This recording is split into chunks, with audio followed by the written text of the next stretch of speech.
Well, good morning. If you're joining us online, thank you for joining us online. Hey, after second service, if you're able, we need to move all these chairs out. We're having some work done on the ceiling. I kind of wanted to say, let it drop. God would get those people who aren't paying attention during the sermon. But we have a staff and it's a majority vote, and they voted that down. So if you could help us moving chairs out, we would appreciate that. There's dollies, we'll bring them out. If we could stack them out here and out there, that'd be great. We'd appreciate it. So a while back, I was reading an article, How to Get the Price You Want. And here's what they said. You need to be willing to walk away. You need to be willing to go silent. You need to say, hey, I can pay in cash. There are all these kind of techniques they gave you to get that seller to come off the price they want. You're going to get something from them that they didn't originally want to give. That's innate in human relationships. We do that. We talk about that. However, it's a problem when we bring it into our relationship with God. I think I'll bargain with God, maybe even manipulate God to get something that I really want that He might not want to give me. That's a bad idea. I'll put that up front. But I want to talk about why. What is so wrong with bargaining with God? We're going to talk about today. So if you got a Bible, if you'd open it to 1 Samuel chapter 4, we'll start in verse 1 and we'll go through verse 22 with this question: what's so wrong with bargaining with God? Now, catch you up to speed. 1st and 2nd Samuel, we're looking at these books is the transition of Israel from a loose federation of states to a monarchy. We started with a woman, Hannah, who was infertile. She prayed. God gave her a son. She said, if you give me a son, I'll give him back to you. And in fact, she did. His name's Samuel. When she weaned him, he was in the temple. Well, Samuel is rising, and he's going to be one of the prominent characters in this book. He has become the voice of God. Even as a lad, they realize God's speaking through him. Israel, as I indicated, will ask for a king. Later we'll meet King Saul, and then we'll meet King David. One of the reasons they want a king is that they want strong defense. And I think if we can have a king, we'll be able to defend ourselves better. And that's a little bit of an affront to God, but he gives them their wish.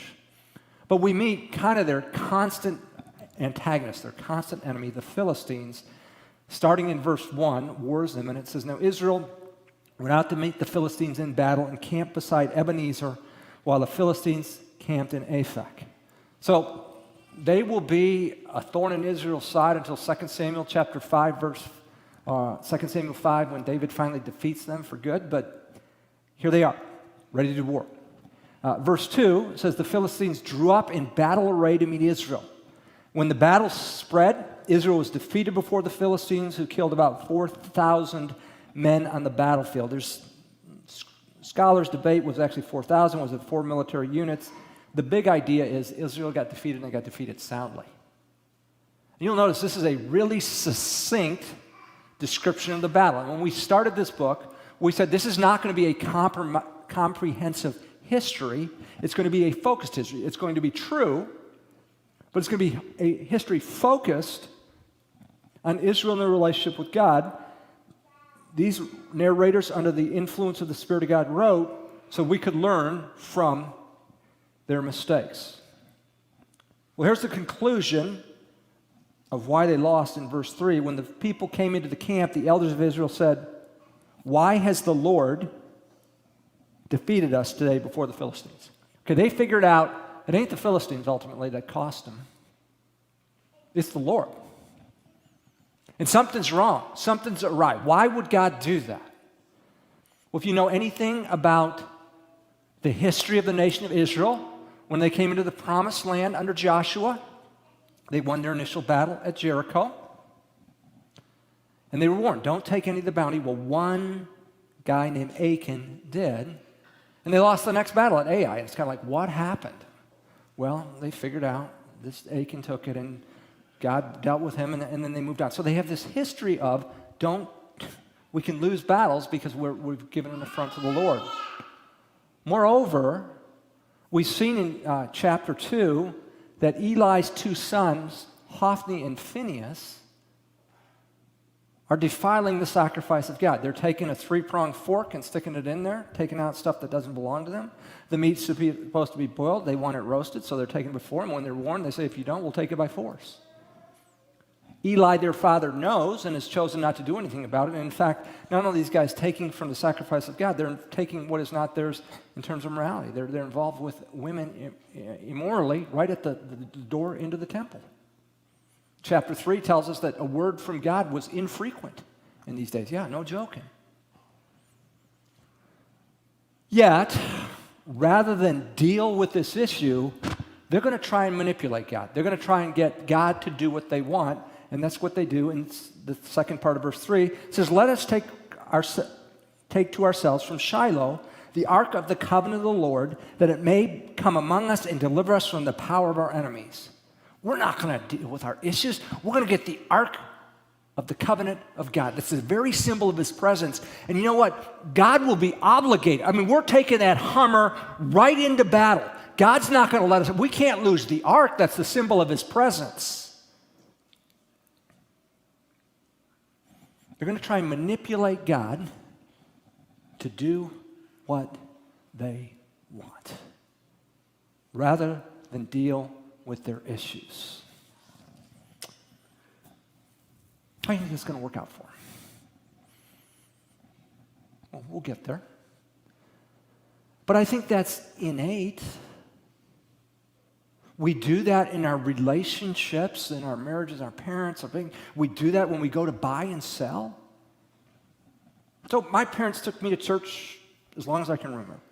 And so I had an awareness of a creator God. At 6 years old, we moved to the Detroit area. At 7 years old, I fell in love with the Detroit Tigers. That was my first love. That was the team that mattered to me. At the summer I was 7 years old, 1968, they had one of those miracle seasons. They won the pennant. They go to the series against the Cardinals. They go down 3-1, and they come back and they win 3 in a row and win the series 4-3. And my MO, I would go to bed before the game was finished. I would go to bed nervous, so I would pray to God, please let the Tigers win. And here's what I was offering God, 2 things. I won't fight with my younger brother so much, and I'll be more helpful in the kitchen. I was a dish dryer. And so God, I will do more dishes if you will help the Tigers win. Now, I don't think God cares a lick about a baseball game. And it's kind of a cute story, a 7-year-old boy, he loves his hometown team, and he's offering what he knows. But it's telling. Nobody told me to do that, to try and bargain with God. I just thought I would. We're older now. There's things we want that are a whole lot more serious than a baseball game. And I would argue we're prone to bargain with God. Our bargaining or manipulation of God says at least 2 things. One, he's going to hold out in his goodness. It says God is good, but if we push the right buttons and tweak the right things, he'll show us more of his goodness. You believe that? Second, when we bargain with God, it says he's not sovereign. He's under our control. Let me give a little postscript to the story about the dishes. When we got married, I said, Hope, if you will cook, I will clean. So I became the dish man. I was outstanding in the sink. The boys come along. That becomes their chore. They've moved out. I'm back in the sink, and I'm better than ever. And you say, well, how sweet that you're serving your wife that way. Maybe, but I'm still paying on the promises I made in summer of 68 to God to do the dishes. Israel's trying to bargain with God. How's that going to go? They're trying to manipulate him. Let's find out. Verse 4. So the people went to Shiloh, and from there they carried the ark of the covenant of the Lord of hosts, who sits above the cherubim. And the 2 sons of Eli, Hophni and Phinehas, were there with the ark of the covenant of God. We know from past chapters that they've been in sin. They've been defiling the offerings of God. That should concern us, that they're this close to the ark, the symbol of the very presence of God. Verse 5, as the ark of the covenant of the Lord came into camp, all Israel shouted with a great shout so that the earth resounded. And they are jacked. They are fired up. Why? The ark. The ark is in camp. We got this. Ever been to Memorial Stadium for a football game? What happens when they come down for the tunnel walk? How do the players come out? How do the fans feel? Man, they're pumped. I mean, they're giving the high five. We got this.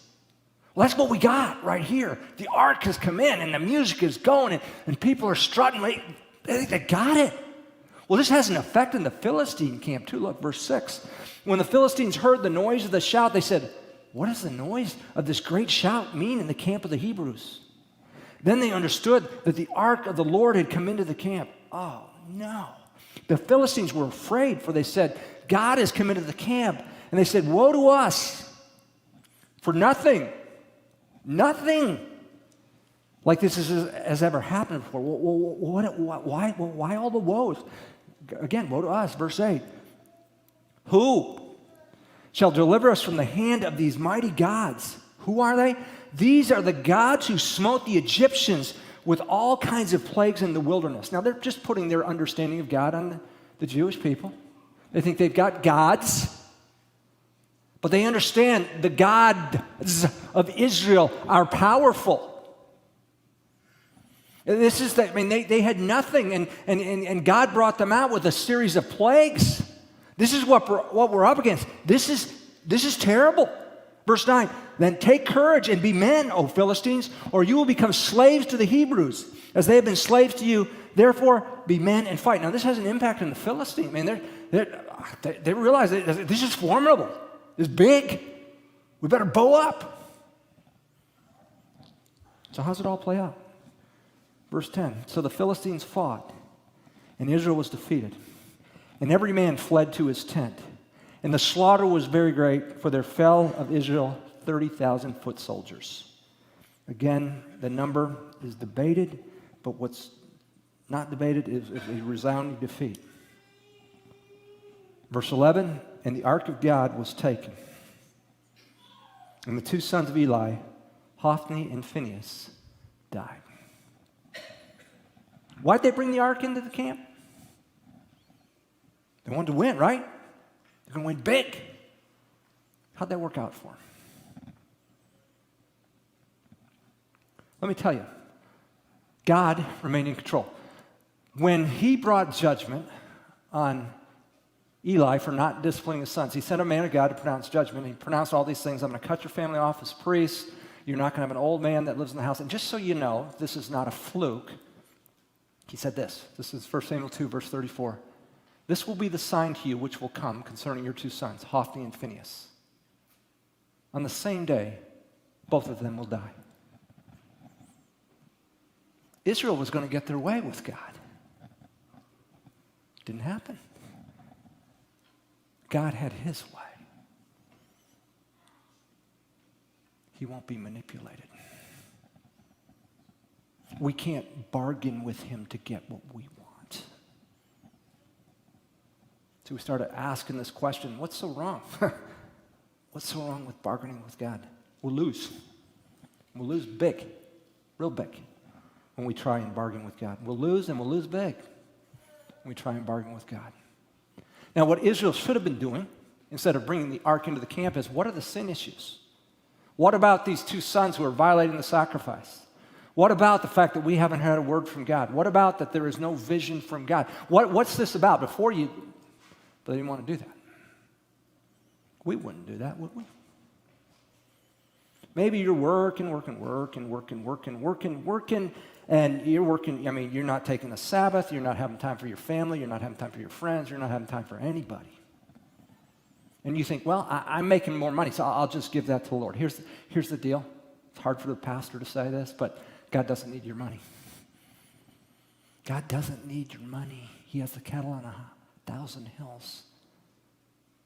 And you're bargaining because you're not dealing with that work is something about significance, or it's something about worrying about security, and maybe you need to go before Jesus and wrestle with that security or significance issue. Rather than trying to bargain with God, hey, you give a little here, I'll give a little there, we'll be okay.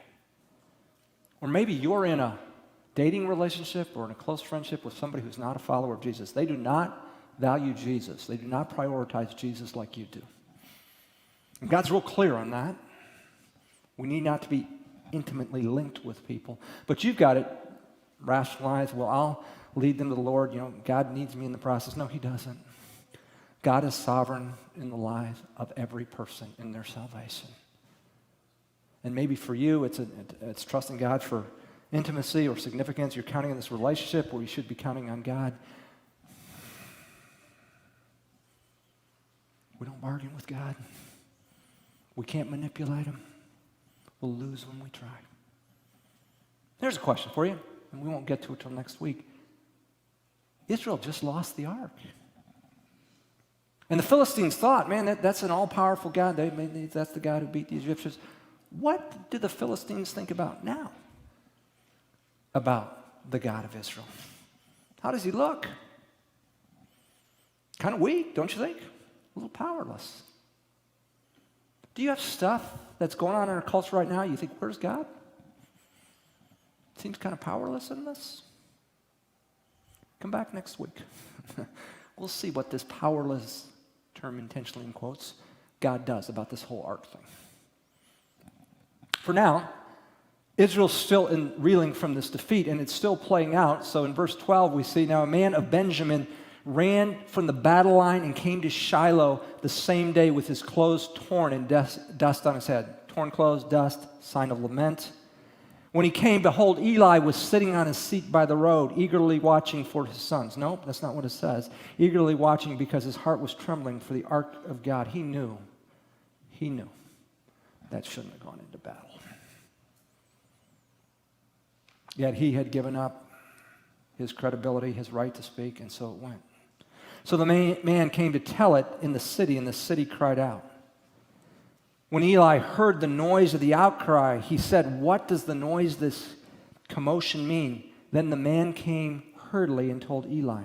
Now, verse 15, Eli was 98 years old, and his eyes were set, so that he could not see. So the dust on the head and the lament, he's not seeing that. So he's hearing all this stuff. What's the deal? What's the deal? Doesn't sound good. Okay. The man said to Eli, I am the one who came from the battle line. Indeed, I escaped from the battle line today. And he said, how did things go, my son? Then the one who brought the news replied, Israel has fled before the Philistines, and there's been a great slaughter among the people, and your two sons also, Hophni and Phinehas, are dead, and the ark of God has been taken. When he mentioned the ark of God, Eli fell off the seat backward beside the gate, and his neck was broken, and he died, for he was old and heavy. Thus he judged Israel 40 years. Curious, how's this bargaining thing looking right now? They're going to get God, they're going to manipulate God. He's got to come through. Hasn't happened yet. Now the ark's gone, the very symbol of the presence of God. They can't seem to beat the Philistines. How are they going to get that ark back? We'll find out next week. One more human response, starting in verse 19. Now his daughter-in-law, Phinehas' wife, was pregnant, about to give birth. And when she heard the news that the ark of God was taken and that her father-in-law and her husband had died, she kneeled down and gave birth, for her pains came upon her. And about the time of her death, the woman who stood by her said to her, do not be afraid, for you have given birth to a son. But she did not answer or pay attention. She was on her way to passing away. And she, the attendant, called the boy Ichabod, saying, the glory has departed from Israel because the ark of God was taken and because of her father-in-law and her husband. She said, the glory has departed from Israel, for the ark of God was taken.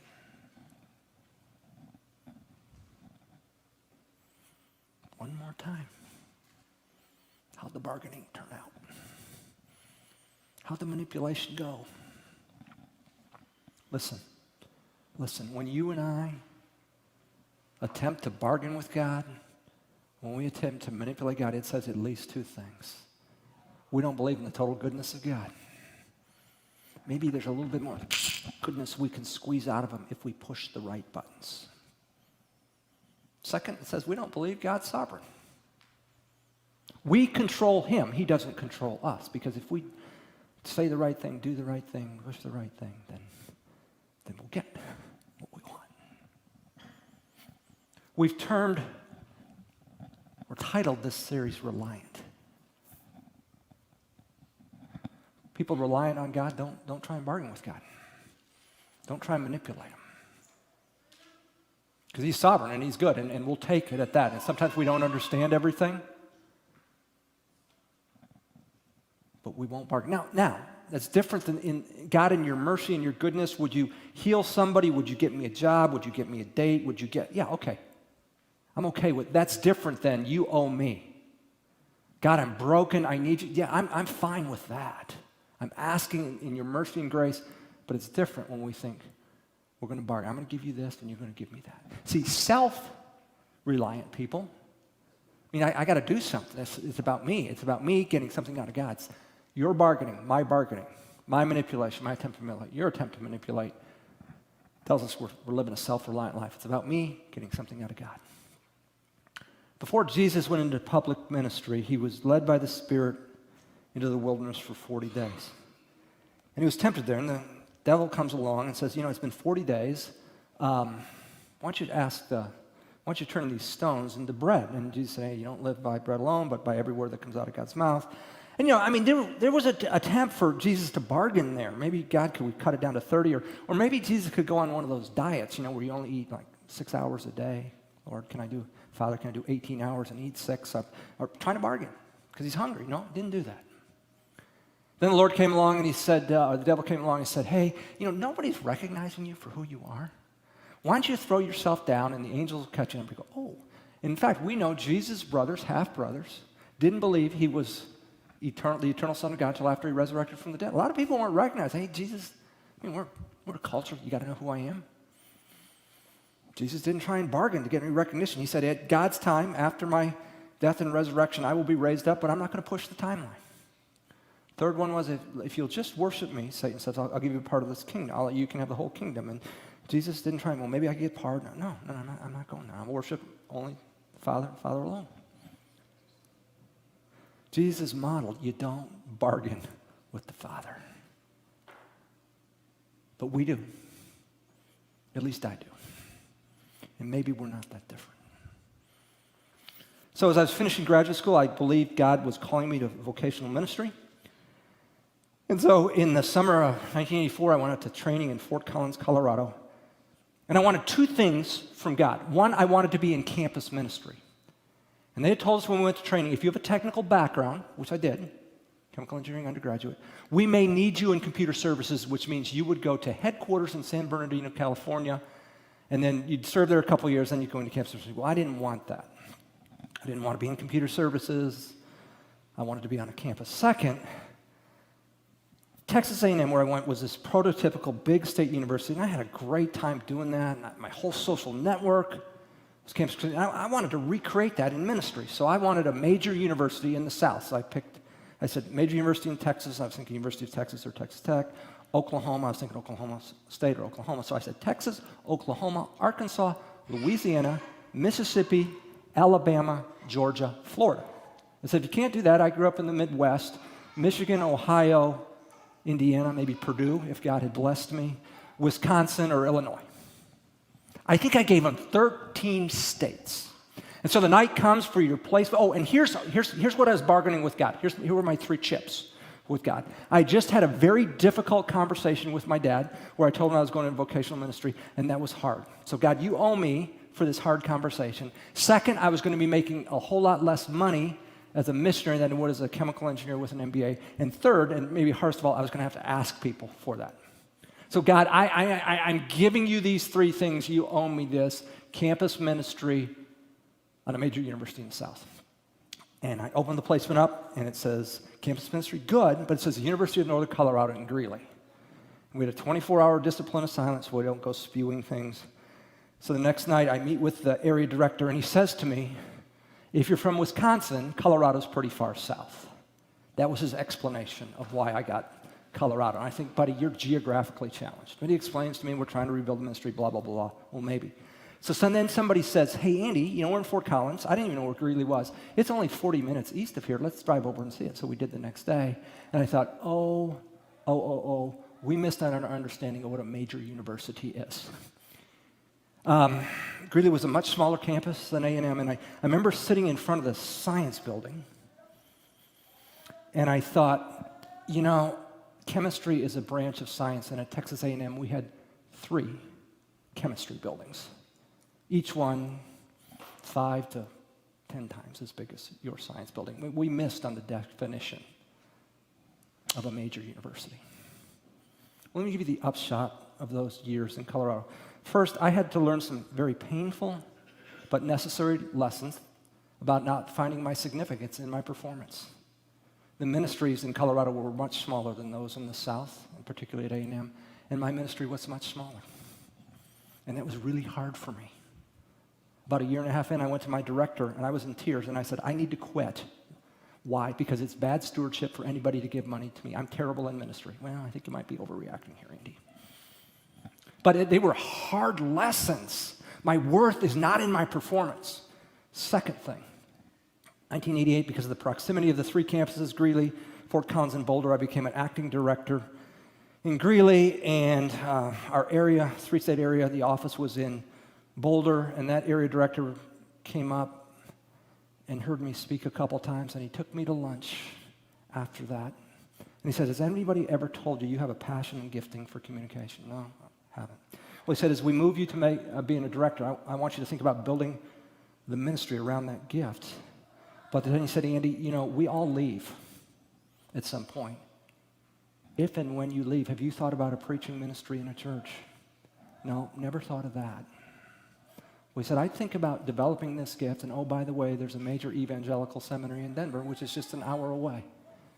And that would start my journey on the road to seminary.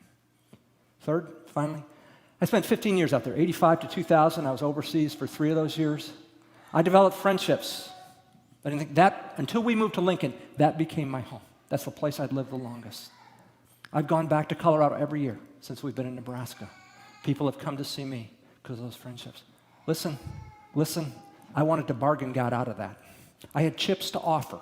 I had a better plan. I'm so glad God doesn't bargain. Where are you trying to bargain with God right now? What do you have, and I'm putting the term in quotes, that you're offering him? Listen, we have nothing with which to bargain. We can throw ourselves on the goodness and grace and mercy of God and ask. That's a different thing. But to think, God, you owe me because of this? No. We lose when we try and bargain with God. For those of you who are here and are not connected, if you're watching online, I'd like to ask you to consider this. If you've kept the body of North Pointe at a distance, and you may have reasons that you're bargaining with God, would you consider becoming more connected? Before service, we were out here, and the worship team had finished practicing, and I just saw the conversations there. What we have to offer this community is relationship. God is a relational God, and it is fleshed out in his body. And we are intentionally trying to draw people into this. This afternoon at the lake, would you consider coming out that you might meet some people? Would you consider serving? These guys who do the ushering back here, people who work in the coffee bar, they make friends. People who serve in youth ministry, student ministry. Would you find, and we've got our reasons why I'm busy, this and that. Would you stop bargaining with God in that area and find a way to get more connected? We need you, and you need us. Because we're on a mission. We got a purpose. Doesn't matter what we're doing, where we are. That's to reach our community, to be Christ in our community. Would you find a way to be more connected, that together we can have a bigger impact? When our boys were little, sometimes just to get them out of the house, particularly in the winter, I'd take them to Playland. And in this one, we were over at the McDonald's at 48th and Van Dorn. And there was one other boy there playing, and our kids are, Chris and Drew were in there 15, 20 minutes, whatever. And I think it was the little boy's grandma comes in and she says, Billy, it's time to go. And what does Billy say? No. And Billy says, 15 more minutes. No, Billy, it's time to go. Well, if I come, can you, 10 more minutes? Billy's trying to bargain. I don't know if it was a mom or grandma or aunt or the parent, the custodial person in charge. He's going to bargain with her. And she's not physically fit to go up and get him. So he's just sitting up on top, spewing out 12 minutes, 10 minutes, 8 minutes. And I thought, yeah, I don't think I want my son seeing this, so we're going to go. And I don't know how that ended, but I'm guessing when Billy got home, it didn't end well. Because when mama or grandma or auntie says it's time to go, it's time to go. No bargaining. If that's true with a parent or a grandparent, how much more with God? No bargaining. No bargaining. Why? We lose. We lose big when we try and bargain with God. Instead of bargaining with God, would you focus on his goodness? There's not any more you can do to wring any more goodness out of God. And when you focus on his sovereignty, he's in control, and he will not be controlled by you or by me. God is good, and he's sovereign. Let's rest in that.